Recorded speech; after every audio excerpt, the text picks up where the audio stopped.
আসসালামু আলাইকুম। আজকে আজকে বা কালকে ঘটনা হচ্ছে 2 দিন আগে, আজকে কালকে ভিডিওটা খুবই পরিমাণে ভাইরাল হচ্ছে। ব্যাপারটা হচ্ছে কি, আমার কাছেও 2-3 জন জানতে চাইছে যে ভাই আসলে ব্যাপারটা কি।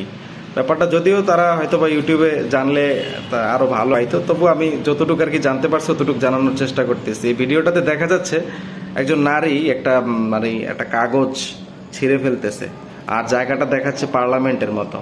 তো ব্যাপারটা হচ্ছে, ওইটা হচ্ছে নিউজিল্যান্ডের পার্লামেন্ট। আর ওই ওই যে যে সঙ্গীতটা পরিচালনা করছেন ওইটা হচ্ছে মাওরির একটা ঐতিহ্যবাহী সঙ্গীত, চেতনামূলক একটা সঙ্গীত। ওনারা এটা জাতীয় সঙ্গীতের মতোই ব্যবহার করে।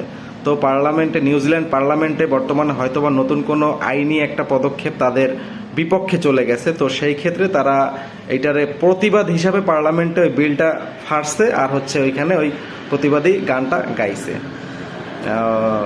আমিও দেখছি, আজকে অনেকবারই দেখছি, আমি নিজে